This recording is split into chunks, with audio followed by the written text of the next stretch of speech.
ऐ मेरे बहुजन समाज के सम्मानित साथियों, ये मेरी दूसरी बधाई गीत अपने बड़े भाई चंद्रशेखर रावण के लिए जा रही है।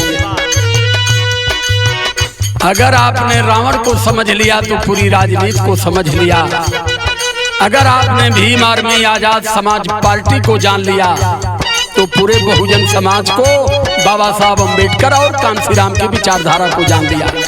अगर आपने रावण को नहीं जाना तो भारतीय राजनीति में आपने कुछ नहीं जाना। स्वच्छ राजनीति करने वाले, जो बहुजन की आवाज और बहन बेटियों के असमत की रक्षा करने वाले महानायक चंद्रशेखर रावण के लिए लाइन जा रही है।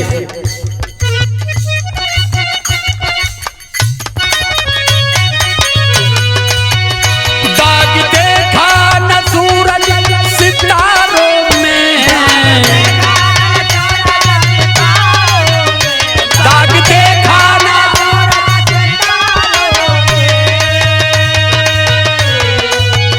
दाग देखा न सूरज सितारों में, मेरे रावण हैं लाखों हजारों हैं, लाखों हजारों में।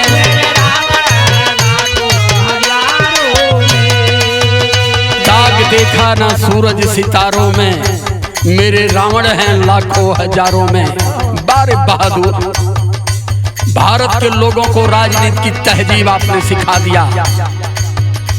पूरी शक्ति आपने देश के नेताओं ने लगा दिया था कि बहुजन समाज की आवाज पार्लियामेंट तक निष्पक्ष रूप से पहुंचने न पाए।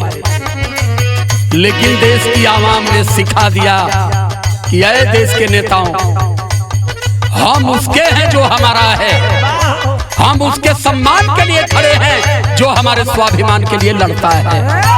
तो लाइन कह रही है, मेरे बहुजन की भैया जी आवाज है, मेरे बहुजन की भैया, इसलिए लोग बाधे दिखाता जी है।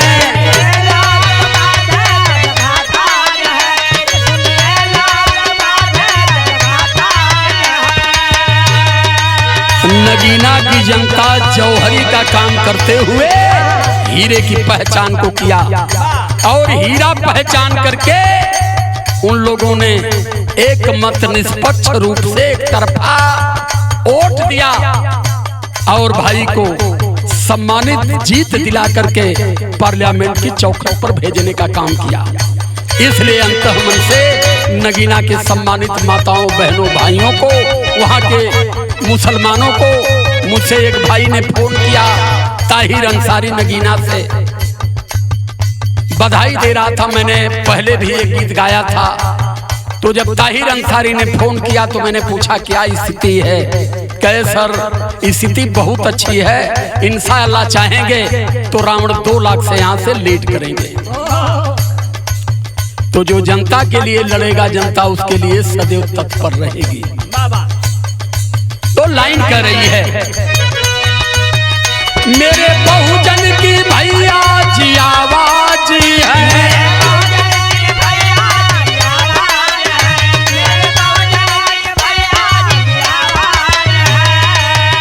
इसलिए लोग बाधे दिखाता जी है, इसलिए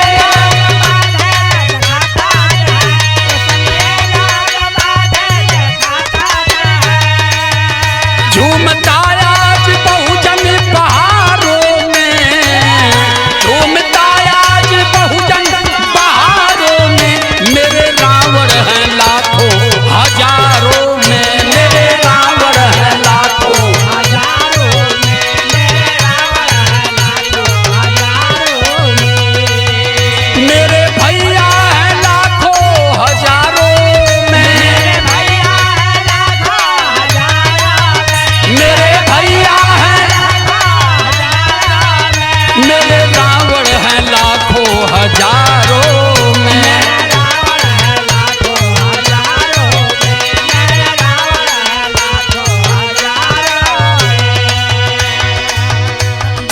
दिल अब सदन में सभी की गई दर्द।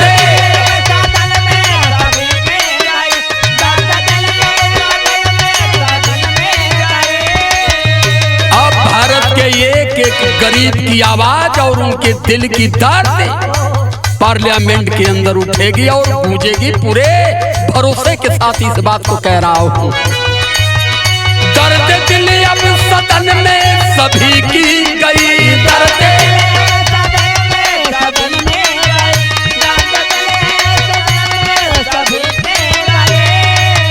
नीति साहब की सारी सफल हो गई।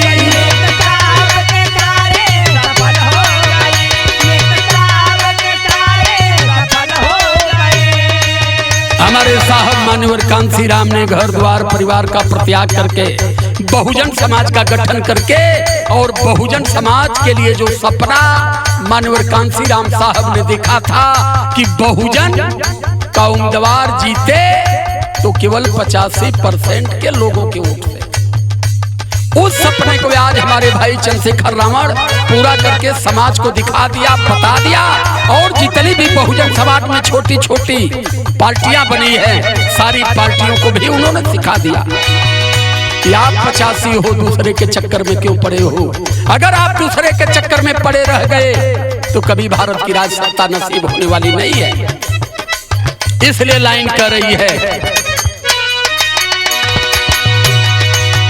नीति साहब की सारी सफल हो गई।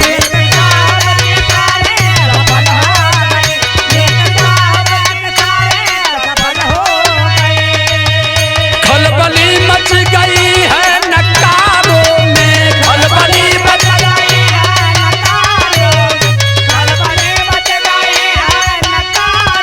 में। जो इस देश के नकारे बाबा साहब अम्बेडकर, कांसीराम और बहुजन समाज के दुश्मन थे, उनके अंदर अब खलबली मच गई। अब तो बड़ा गड़बड़ हो गया, क्योंकि चंद्रशेखर रावण अगर सदन में पहुंच गए, निष्पक्ष रूप में पहुंच गए, निर्दल पहुंच गए, तो अब इस देश में बहुजन समाज की आवाज को कोई रोक नहीं पाएगा।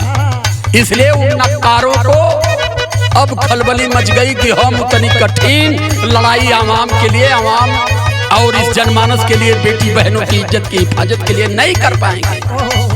और ये लड़ाई करने वाले चंद्रशेखर रावण हैं, तो चंद्रशेखर रावण निष्पक्ष लड़ने वाले हैं, तो देश की पूरी जनता, देश का आवाम अब रावण के पीछे खड़ी होगी। खलबली मच गई है नकारों में,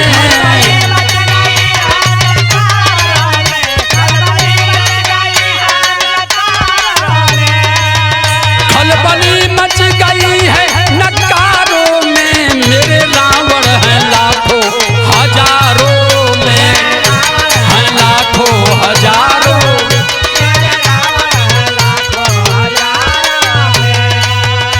आखिरी लाइन है, हमारे मास्टर राम पलट जी समझाते हैं कि है मेरे बहुजन समाज के लोगों, जानो जागो मानो समझो।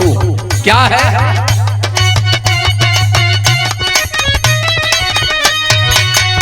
पलट कहते हैं अगर तुम भूला जाओगे,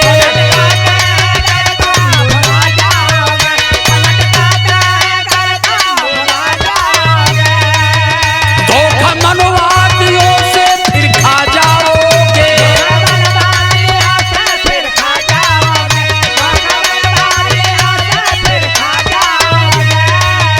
कहते राजकुमार अपने विचारों में,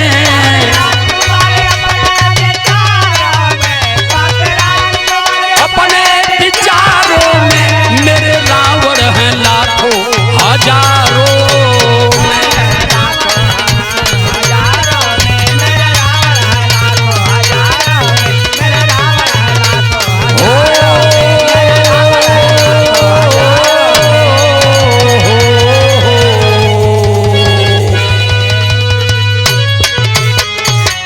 सादर जय भीम, जय संविधान, जय भारत।